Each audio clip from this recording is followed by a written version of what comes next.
Hello, my wonderful, beautiful friends, guys. Welcome back to r/EntitledPeople, where people really do believe it's all about them and who cares about anyone else, right? And in today's episode, oh boy, guys, we've got fake Karen friends, Karen managers, super odd neighbors, and one OP finds out just after marrying his wife that she's a freeloading Karen. It's a wild one today. So sit back, grab a drink or something, and seriously, try not to shake your heads too hard at the audacity of some folk. Let's dive in. This happened a while back. I'm working at this summer camp and it's ice cream day. If you've ever scooped 1,500 scoops of ice cream without stopping, you'd know it's exhausting. I'm ready to be done with my day when the last person comes to get ice cream. Let's call her Karen. The woman comes up and says, "Does this ice cream have peanuts? I'm very allergic and I can't have peanuts anywhere near me." Hearing that, I just think, okay, sure, peanut allergies can be serious, so I understand her caution. The only thing is, it's vanilla ice cream, I state, already feeling the headache. The woman responds, not backing down, "Well, there might be peanuts in it." Now, I don't know how to take that because it's ridiculous. So I go back in the kitchen and I ask the head chef, "Hey chef, are there peanuts in the vanilla ice cream?" The chef says, "No, it's vanilla ice cream and there's no peanuts out as toppings." So I return to Karen and I tell her what the chef told me. Apparently, this isn't good enough for her. She then says, "Well, I need you to go check the box to see if there's peanuts in the ingredients." With that, I just sigh and I wander back down the stairs to the walk-in cooler to check. I even thought to bring it back with me just in case she doesn't believe me. I say, "There's no peanuts in the ingredients," pointing them out to her. She then reads the label and then looks at me and says, "Well, they might have peanuts in the factory this is made. You need to find out for me." Hearing the woman say that, I just stare at her, dumbfounded. I respond, "And how exactly am I supposed to do that?" Now, I did respond perhaps a bit snarky because I was getting tired of her nonsense. And that doesn't go well. The woman gets angry and she goes off how I'm treating her poorly and she should be given ice cream like everyone else, and how she's gonna complain to management about my poor service and have me fired. With that, I just smile and I shrug and say, "Well, it's a crappy summer job. I get paid barely anything and no one else wants to do it, so complain all you want. In fact, if I do get fired, I would be happy." And she just storms off, and the thing is though, there was totally a bucket of strawberry sherbet made in-house for kids who are lactose intolerant, and that was guaranteed not to have nuts. But like hell, I was gonna give that to her. And sure, I could have probably avoided the headache by bringing that up to begin with, but some people just don't deserve ice cream. Truer words have never been spoken, and I freaking swear, some people just love making workers' lives miserable, right? Like at that point, you seriously have to wonder if she wanted ice cream or she just wanted to inconvenience OP. And seriously, the whole figure out if the factory had peanuts in it thing really had me bothered. Like if you're that allergic, Karen, why even chance it? Because not only is it annoying, but if she is deathly allergic on top of it, she might end up getting someone one day who won't care and might serve her peanuts out of spite. But yeah, the ridiculousness just started. Listen to this next post. So I live in this townhouse complex where the walls are basically made of paper and the people are eclectic, to say the least. You know that one neighbor that everyone avoids because she's always barefoot, smells vaguely like incense, and she seems to talk more to her plants than actual humans? That's my next door neighbor who we'll call Moonbeam. The woman's in her late 50s and she wears tie-dye like it's a religion. One time, she told me my aura was, quote, too digital, whatever that means. Anyway, I usually sit out front with my laptop and phone, just doing my thing, minding my business. Apparently, that's when she decided that I was personally responsible for some of her houseplants dying. Last week, there was a knock on my door. I open it, and there she is, a potted succulent in one hand and a piece of paper in the other. On the paper was a hand-drawn diagram of a Wi-Fi signal that looked like a jellyfish. The woman starts the conversation with, "We need to talk about your router." Immediately, I'm like, what? She then proceeds to tell me, completely serious, that my Wi-Fi is, quote, disrupting the vibrational alignment of her plants, causing them to die. She then points to the sad jellyfish drawing and she says, "You see, the signal beams right through our wall. My poor plants think it's sunlight, but it's artificial. It's confusing their root chakras. They're spiritually wilting." Then she gives me two options. Option number 1 is to turn off my Wi-Fi every night between 10 p.m. and 6 a.m. so her plants can rest. Or number 2, give her access to my Wi-Fi and move my router into her unit and let her regulate the Wi-Fi. Hearing that, I genuinely thought she was joking. So like a normal person, I just laughed, which was a big mistake. Her eyes then went wide, like I just insulted her entire spiritual lineage. She then gasps and she goes, "You think it's funny? You're hurting my plants." I'm just standing there trying so hard not to lose it while she starts scolding me, telling me that I owe her new plants. She then storms off, clutching her plant like it's a wounded child. Now, every time I walk past her window, I swear she's glaring at me through her curtains. I've also started naming the plants in my head. The one she brought over is named Steve, and Steve's in trouble. So far, she hasn't followed up, but honestly, I'm half expecting a note taped to my door telling me that my Wi-Fi aura is toxic. Until then, I'm keeping my router exactly where it is, right next to the wall we share. If anything, I might upgrade to a stronger signal for Steve's spiritual growth, of course. Listen, people's ridiculous antics never cease to amaze, hey? Plant chakras, guys. That's one I've never heard of. Also, you gotta love how she wanted access to OP's router to regulate the Wi-Fi. Like, in my opinion, it might be a ploy to get free internet, and Karen's a bit too cheap to pay for internet. Like, I wouldn't be too shocked if that's the case, because people can get pretty crafty to get what they want. On to the next post. Okay, so I just had to cut off an old friend that I rekindled with after I had my son. She has 2 boys, and her husband are separated, but they're still married legally and living together. Recently, we went to a fair where she expected me to pay for everything. Every time we've ever went anywhere, I would pay. The last time we went out, I suggested Applebee's because it's cheaper, suggesting that maybe she pay. She said she was expecting something more fancy, as if it was a date or something. I just laughed it off, and we went to Applebee's anyways. Well, recently, we go to the fair with our kids for a play date, where I never once said that I was paying. I'm not a millionaire, and I can't afford to take a family of 3, plus me and my son, so really a family of 5 to the fair. We get there, and I'm buying the pass for my son and myself, and she said she left her wallet in her car. No big deal, I'll pay, and then she can just Venmo me. I pay for all the passes, and we go on the rides, and we're having fun, and it's time to eat. We get food at the fair, which was extremely expensive, and her kids are just yelling out what they want, and she has absolutely no control of them. So I hurry to order everything, and this girl then has the nerve to add more food to the order, which comes out to $110. Anyways, after we eat, it's getting really hot. Our kids are tired, so I ask her like, "Hey, before we leave, can you Venmo me?" She then looks me dead in the eyes and she says she has no money, that she's broke, that her husband cut her off. Basically, I told her if you knew that, then why the heck did you suggest the fair? And why would you even say you would pay me back? She said, "I don't understand, since me and my husband both have good paying jobs and she's a stay-at-home mom, so it's harder."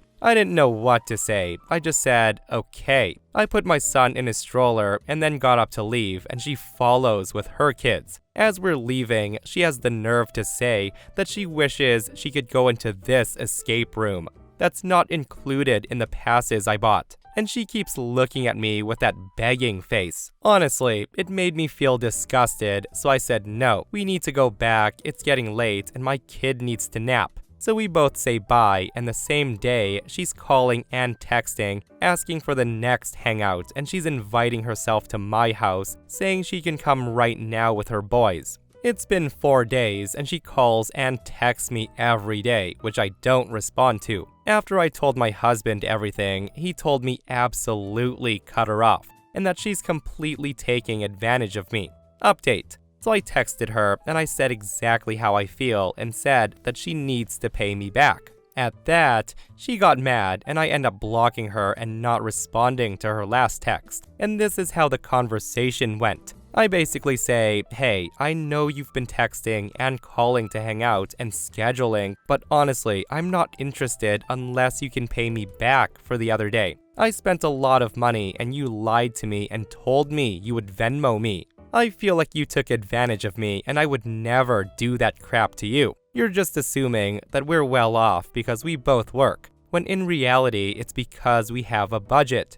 If you had been straightforward and you said you didn't have money, I would have brought snacks, and we could have still gone to a free splash pad or the park or something that's free. And this is her response. She says, "What do you expect from me? I'm going through a divorce and I have no money. I tell you the truth and you use it against me? You're just holding everything you paid for over my head when I never asked you to do that. Some friend you are." I just said, you literally did ask me to do that for you, like what the F? You said you were going to Venmo me and literally you lied to my face. And you made sure to wait until after I paid for everything. I get that you're going through something and I'm sorry for what you're going through. But that has no correlation to you lying and waiting until after I paid to guilt trip me. Her response is, I have enough going on right now. I don't really need to be dealing with this, honestly. You don't need me to pay you back. You're doing just fine. You are just a greedy person.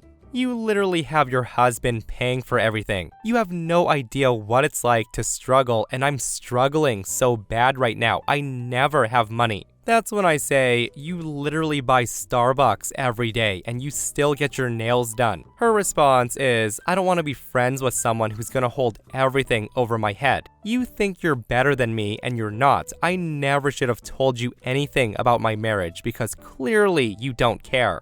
I never did respond to her last text. I just blocked her. Yeah, I think that's a solid move right there, OP. Like, that's one less thing off of your shoulders because honestly, who wants to hang out with a person who's always leeching off of you? And the entitlement is astounding, isn't it? I'm poor and you have a husband who will pay for your things, so you should treat me. How dare you ask me to pay you back? Again, I think we can all agree, goodbye and good riddance, Karen. And just from knowing people like this, I'm just gonna say that it's only time before she rekindles a friendship with another person who she'll then try the same trick on. And if you guys thought that was super entitled, listen to this next post where OP's wife betrays him. So the gist is, my wife demanded I pay for her $47,000 shopping spree because, quote, that's what husbands do. Exactly 1 day after our wedding. We got married 3 weeks ago. I'm 34 and she's 29. The wedding was small, nothing fancy, about $8,000 total, which we split. Well, the morning after our wedding night, I woke up to her sitting on the couch with her laptop out, clicking through designer handbag websites. Louis Vuitton, Gucci, Prada, the works. I asked her what she was doing, and she said, I'm just browsing for some things I need. Well, need turned out to be 4 purses, 2 pairs of shoes, and a wallet that in total cost more than the car I was driving. When I saw the confirmation emails on her phone later, the total was around $12,000 on my credit card. So of course, I confronted her that night and she got really defensive. She said, I'm your wife now, you're supposed to take care of me, that's how marriage works. I'm allowed to spend because this is our money now. I said that we both work and we both contribute. She makes decent money as a legal assistant and we've talked about finances before getting married. We agreed we would keep things mostly separate until we figured out a joint system. She then stared at me like I insulted her entire bloodline, and she says I'm quitting my job.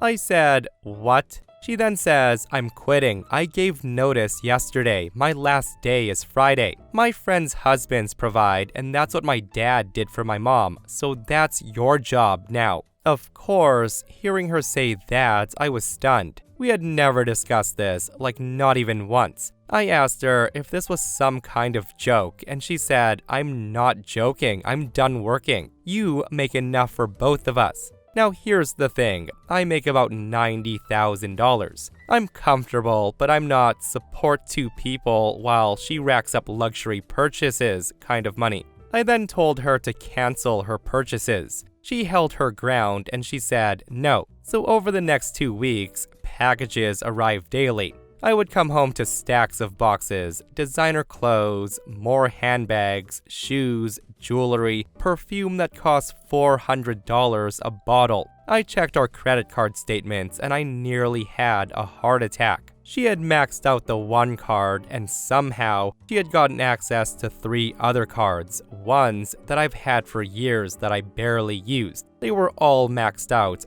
$47,000 total.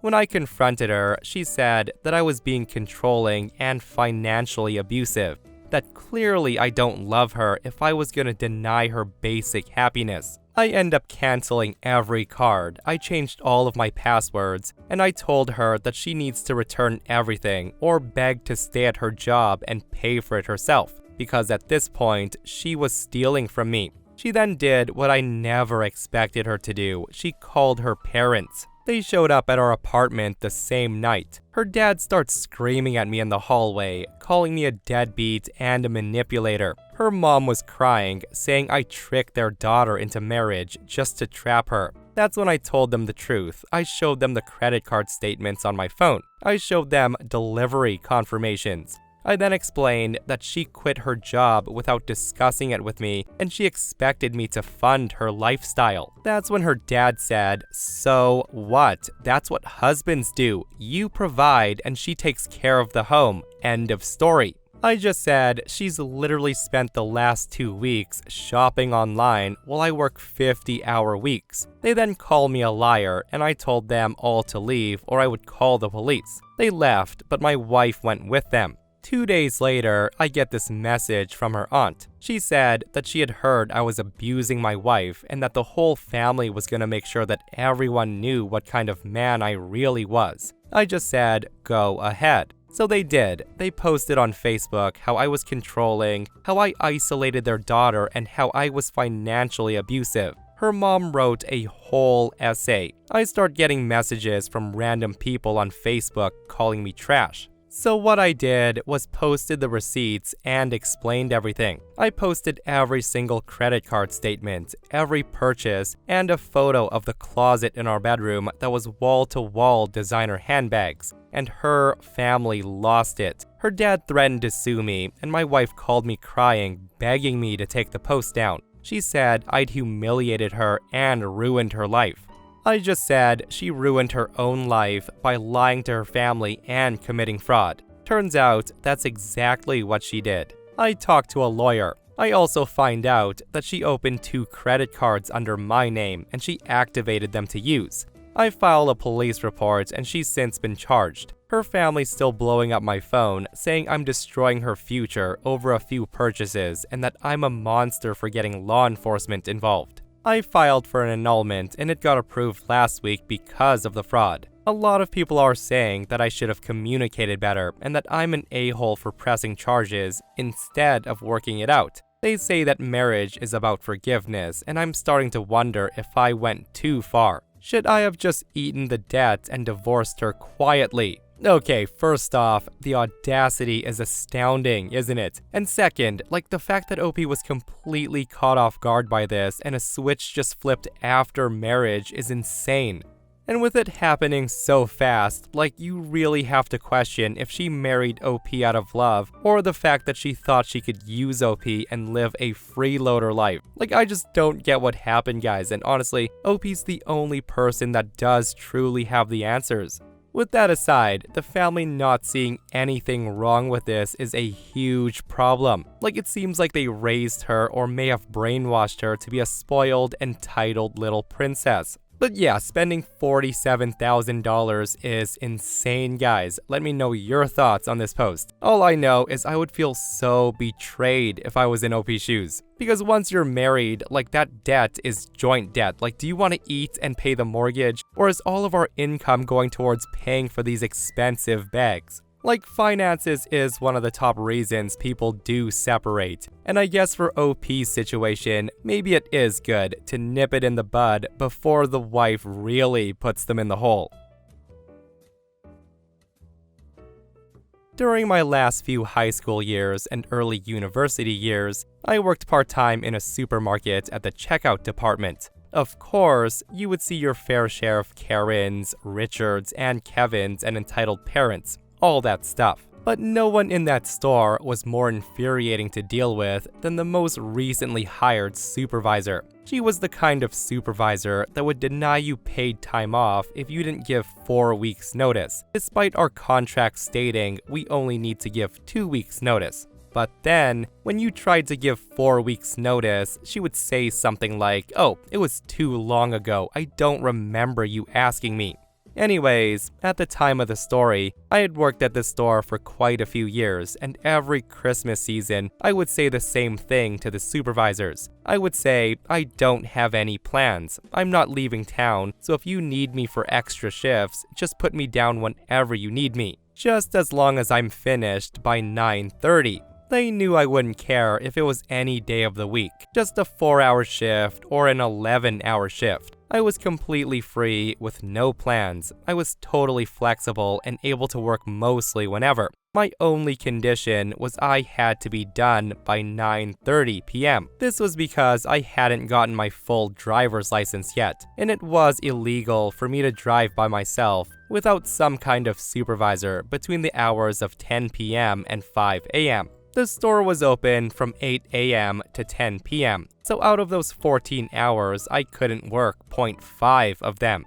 It was a good system, and it led to me doing a lot of extra shifts, with a lot of them being last minute. That said, early November, the new supervisor asked me about my December and January availability, and I said the same old song. I said, "You can put me down for extra shifts as much as you like, whenever you like, for any day, as long as I'm done by 9:30. She asked, "Why 9:30? I then explained about my driver's license, and she just nodded and walked away. Mid-November rolls around and the December schedule is released. I was given plenty of extra shifts as per usual, but you might have seen this coming. I was scheduled for 6 days a week, which would have been all good with me, except for the fact that all of them ended at 10 p.m. So I found the supervisor as soon as I saw the schedule, and I reiterated that I can't work past 9:30 p.m. The conversation went something like this. The supervisor says, "But you can work until 10 p.m. 9:30 is pretty much the same thing." I respond, "I can't, or else I'll be driving illegally. I'm not gonna do that." She then says, "Yes, but there's plenty of other ways you can get yourself home." I say, "Like what?" She then says, "Like have your family pick you up. I don't know, take the bus, take a cab, I don't care." I tell her my family's out of town, and the bus, it arrives every hour, 10 to the hour. I'm not working until 10 and then waiting outside in the dark alone until 10:50. And I want to note, I was a 19-year-old female at the time. She then says, "What about Uber?" I tell her I'm not working all day just to spend it all on an Uber to get home. She then says, "Well then, you need to find someone to fill in those shifts for you." I respond, "No, according to my contract, I don't." She then stops me right there and she walks away saying, "I'm the boss, do as you're told. Find a way to work those shifts or find somebody to cover." I'm just left there speechless. Later that same shift, when she was the only supervisor around, she left me completely out to dry with a horrible customer who couldn't use the self-service checkouts to save his life. and the guy took it all out on me. We've all seen horrible people like that, but this guy in particular was so bad that coworkers, even those from different departments, kept coming up to me asking if I was okay after dealing with that guy. But not my supervisor though. After I got home that day, I was done. I sent out CV after CV on job websites. My mentality was, if I'm gonna get paid minimum wage, I might as well do it somewhere better. Within a few days, I had a retail store asking me to come in for an interview. Within the next week, I had that new job lined up, ready to go. So I went back to the supermarket on my next shift and I handed my 2 weeks notice. All of my supervisors were gutted that I was leaving. And I'm not saying that I'm some star employee, but I was always taking on extra shifts, barely took sick leave, and I would do a lot of jobs that people wouldn't do. I was also gutted that I wouldn't be working with them anymore, but working with that one Karen supervisor hurt more than working without the others. The day I handed my notice, the Karen wasn't working. I didn't see her until a few days later when she stopped me near the back of the store, around a few other coworkers. I'm guessing she wasn't too happy that she just lost a de facto full-timer just before Christmas rush. She seemed a bit flustered, but she still had that fake smile on. She said, "So, I heard you're leaving soon." Cheerfully, I say, "Yep, just under 2 weeks." She then says, "But you've worked here for quite some time. Any particular reason why you're leaving so quickly?" And with the biggest grin that I've ever had on my face, I tell her, "I told you why. I'm not working those 10 p.m. shifts."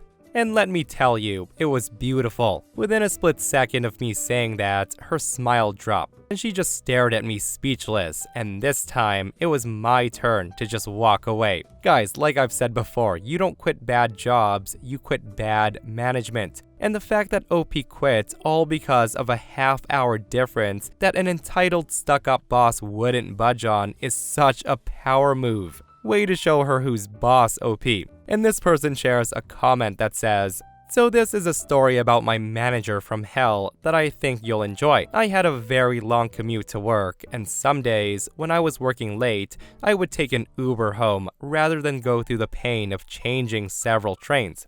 It was expensive but comfortable. To keep track of how much I was spending on Uber, I had a separate bank account that I would only use that account to pay Uber. In those days, my manager and I were still on good terms. She got to know during one conversation that I only made online payments to Uber and I rarely carried cash on me, so she decided to take advantage of this. And one day, she pretended that she lost her phone and she needed to book a cab for her father, so could I book it for her? I, of course, obliged, not telling her that I had opted for payment in cash rather than online payment while confirming the booking. It turned out to be a good thing that I made the switch because she kept the cab for 6 hours and she proceeded to roam all over the city. The next day, she asked me why I didn't inform her that the payment was in cash. I showed her the map of the route she had traveled and the time the cab stayed with her. She had nothing to say about that, so yeah, you're really not as smart as you think when you're a boss. Ain't